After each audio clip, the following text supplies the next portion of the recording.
In this video, I'm going to give you guys my objection handle framework that I use to make $30,000 to $40,000 a month as a online high ticket sales remote closer. Let's get into it. This is my objection handling framework. So first, we're going to talk about just before we price drop to make sure that everything is a smooth transition into the objection handle. If you guys do get objection in the first place, you guys really shouldn't be getting objections, but I have to teach this because you guys do get objections.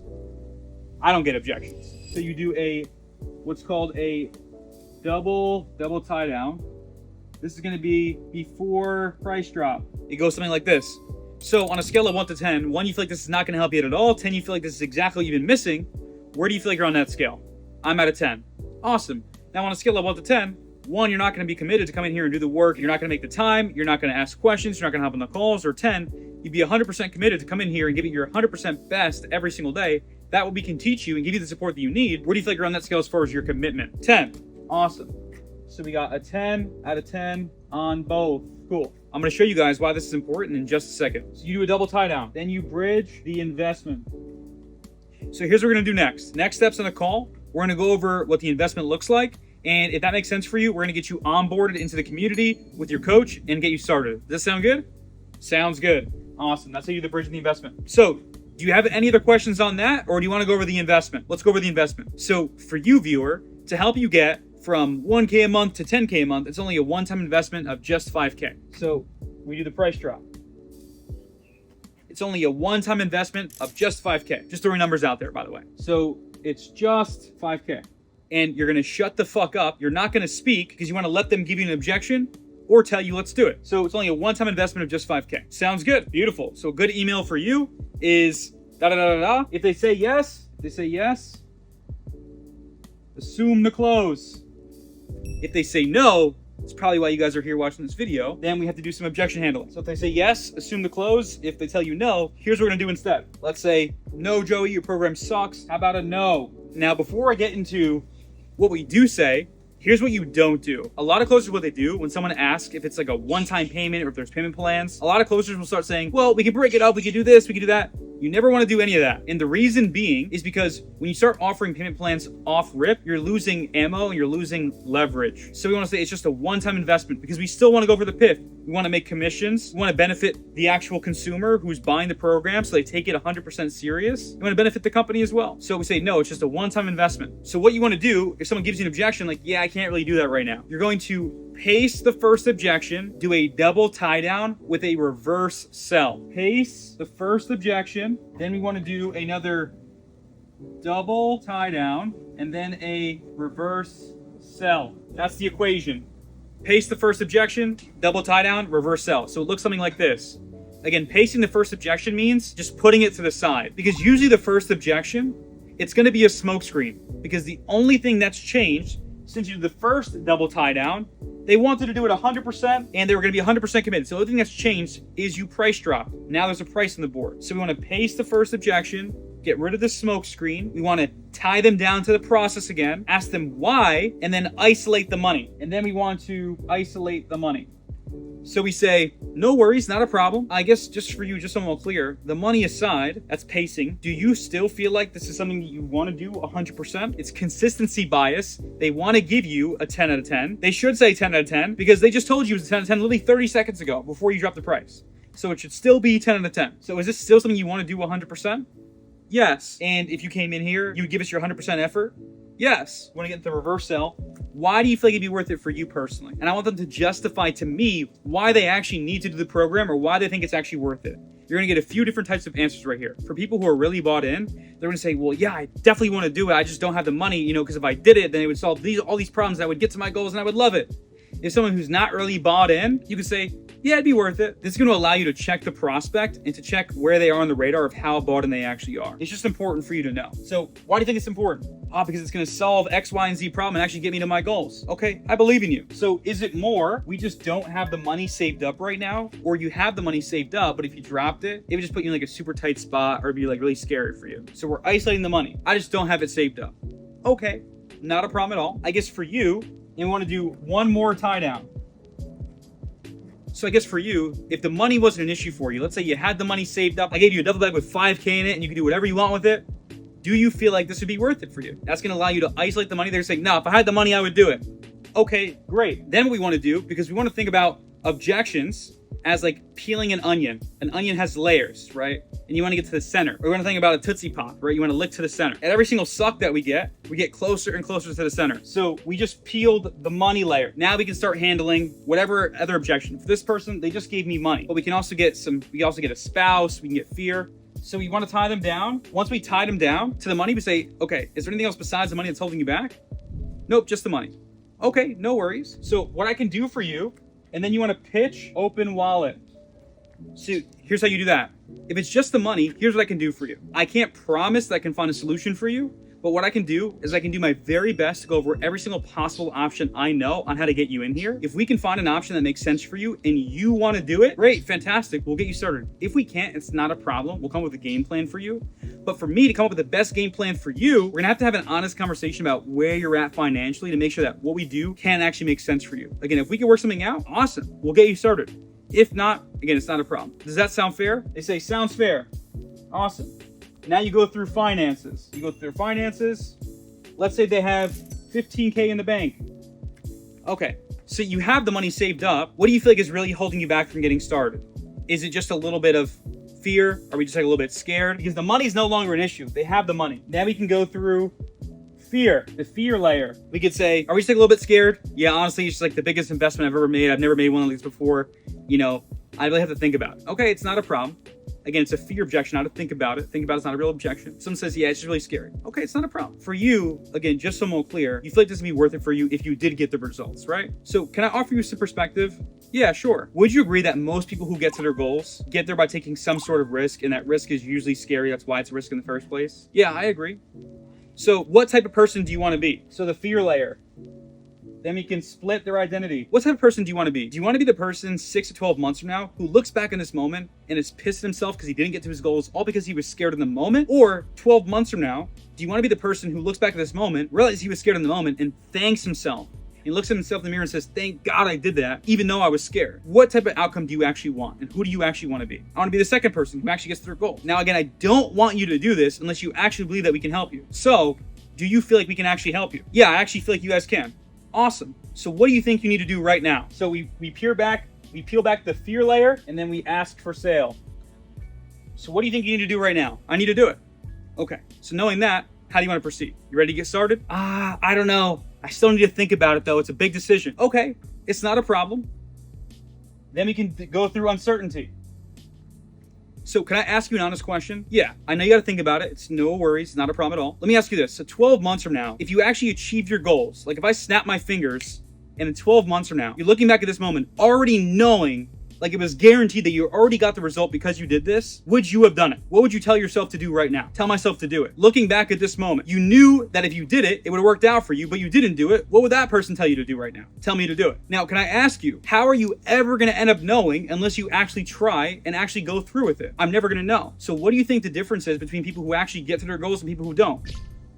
People take the risk. Exactly. So in order for you to get to your goals, you don't always need to know that it's actually going to work out for you. All you need to do is just take the first step. Would you agree? Yeah, I agree. So knowing that, are you ready to get started? How do you want to proceed? I still need to think about it. Now let's say this motherfucker's not budging. Here's what we do next. So if a motherfucker's not budging and you go through all this stuff, that means that we missed something somewhere. It is not the prospect's fault. This is where most closers, you get everything right and they say, yeah, I need to get started, but still don't do it. It's very, very, very frustrating. Pro tip, don't get frustrated. You'll beat 99% of all the other closers in performance if you just stay calm. The person's on a call for a reason. If it was that easy for this person to buy, they would just buy it. It's not easy for them, but they're on the call still because they want to do it. They're just scared, or they're just uncertain, or they don't know how to handle their emotions. That's why you're a closer, to hold them accountable, to make sure that they're doing and taking the actions that are required for you to get to your goals. So let's say someone says, I still need to think about it. Okay, it's not a problem. So before I hop up this call, can I ask you one final question? Yeah, for sure. Let's say I let you go and think about it, and a week from now you hit me back up, you say, Joey, let's get started. Would you want us to hold you accountable to take the actions that are required for you to get to your goals? Or would you rather us let you slip and slide and do whatever you want to do because that's what's most comfortable for you? What would you want? Hold me accountable. Okay. Are you sure? Now, do you mind if I hold you accountable right now? So you can say, earlier in the call, you told me, and then you want to call out the pre-handle. You want to call it the pre-handle. So can I hold you accountable right now? Yeah. Early in the call, you told me that the biggest reason why you actually haven't bought and got the help that you needed is because you procrastinate, because you're comfortable, because you're scared of taking risks, because of money. And you said that you're going to be 100% committed to overcome that, because what ends up happening if we don't? Nothing's going to change. And what does that mean for you personally? So call it the pre-handle. What's actually held them back from buying? Is it money? Is it fear? Is it comfort? Is it procrastination? So if I let you off this call right now and I let you procrastinate and put off the decision, so I don't hold you accountable right there, and you come in the program and then we tell you to do something and you don't do it because you procrastinate, what do you think's end up happening? Even if you do pay us, are we gonna be able to help you get the results you're looking for if you continue to never make decisions or push yourself because you're scared? Because this is not the only time in your life and your business where you're gonna be scared to do something. So are we gonna be able to get you the results that you're looking for if you don't overcome this thing right here? No. Why would I let you off the call and not hold you accountable? We both know that this is what you have to do, that it's gonna make sense for you, that it makes sense for you. You can do it financially. It's not gonna put you in a tight spot just because it's scared. How would you feel 12 months from now if I called you up when you got your goals and I said, hey bro, how's business? You said, Joey, I got there. Remember on the call you were super scared? Yup. What do you gotta say to me now? Thank you so much for changing my life. What would you rather happen? Me calling you 12 months from now and you still be in the same spot and say, are you ready to get started? Would you rather me call you 12 months from now and say, thank you for changing my life? What would you rather? Yeah, I hear you, bro, but no. Honestly, what would you rather end up happening? Another pro tip, if you're doing a really fire objection handling, you're asking them and they say, I hear you, but can't let them slide. You have to get them to answer the question that you just asked. You'll beat 99% of closers. Yeah, I hear you, but no, honestly, what would you rather? Because who would I be as a coach, not holding you accountable to take the actions that you need to get to where you want to go? Do you think that we get results like that? No. Call it the pre-handle, and then you want to call it the pain again. So what do you want to do, Matt? Do you want to step up and take the actions that you need to get to where you want to go? Or, again, you don't have to hop off the call right now, no worries, and you continue to do the same things and deal with the same pain points that you came on this call with. What would you rather do? Fuck it, man, let's just do it. And that's how I do objection handling. If they're still stuck here, then I probably missed something, and I'm going to say, let's say I'm objection handling for 30 minutes. I'm like, oh my God, I'm not getting anywhere with this guy. We're going in circles. You guys ever feel like that? I know I have. So because I probably missed something, I'm going to go back and do a mini discovery.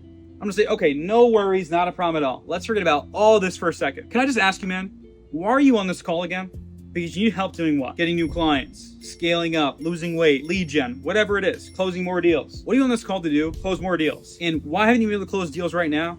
And because you've already had a discovery, they're gonna be consistent because I just don't know what to do. I've been winging it. I haven't done any training. So what do you think is gonna continue to end up happening if we continue to do this? And what does that mean for you personally? Now, again, all this stuff aside, do you feel like we can actually help you get to where you want to go? Yes, I do. Okay, why do you really feel like we can help you? Because I don't want you to do this if you feel like we really can't help you. Just be honest with me. Do you feel like we can actually help you? Okay, why? Do you feel like it'd be worth it for you? I know it's scary. You know it's scary. Do you want to hold yourself back because you were scared? No. So I'm gonna ask you one last question. If you got a call from your mom that your house is on fire, and you pull back up in your driveway and you see the house up in flames, and your mom's banging on the bedroom window saying, help me, and the fire department's not there yet, come save me. Would you go in the house and go save your mom? Yeah, absolutely. Even though you were scared? Yeah, absolutely. So being scared, man, doesn't mean that we have to hold ourselves back.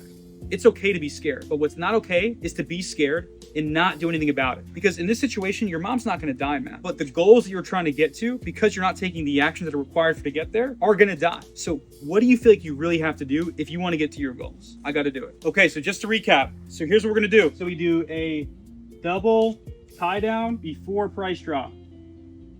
Then what we do is we bridge investment. Then what we do, we price drop.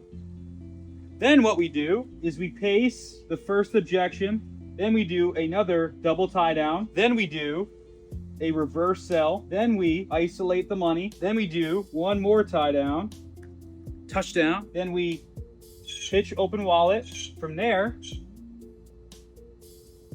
once you do open wallet, then we figure out money. We can go for a PIF, we can find money, or a payment plan. Now the money's peeled.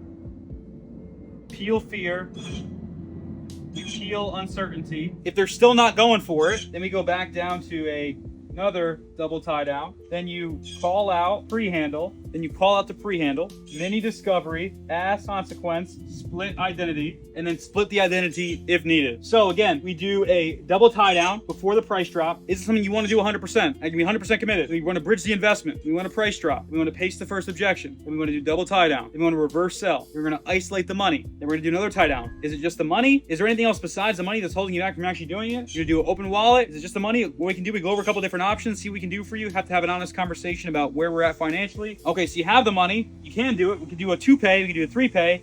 We can do a credit card, whatever it is, you find money. So the money's there, we can do it. Are we just scared? Is it safe to say we're dealing with uncertainty? You handle those. Okay, no worries, let's forget about all this stuff. Again, is this something you actually want to do? Are you actually committed to coming here and do the work every single day? Then we're gonna call out the pre-handle. So early in the call, you told me that this is the thing that held you back. We're gonna go through another mini discovery. So what happens if you don't make changes? So why'd you come on this call for help again? What did you need help with? Did you want to get to your goals? Got you. So what happens if we don't take the action required for you to get there? Who do you want to be? And if they don't close, they're donezo. But all these different things have worked. That's how I make $30,000 to $40,000 a month as a remote closer in high ticket sales. I've sold on biz op offers, fitness offers, real estate offers, B2C, B2B, you name it. If you guys have any questions at all, you can shoot me a DM on Instagram. You can shoot me a DM on TikTok. You can leave me a comment on YouTube. I'm offering group coaching, one-on-one coaching. I place closers, setters. If you're an agency owner, I can get you a closer or a setter place on your offer. I can train up your sales team right now. I can train closers, setters. We can do group coaching. We can do one-on-one coaching. We can even do free coaching on my YouTube if you want to keep watching. Doesn't really matter. If you want to make more money in high ticket sales, make sure that you subscribe. Make sure you hit the link below so we can help you guys out as much as we possibly can. Other than that, I'll see you guys in the next training.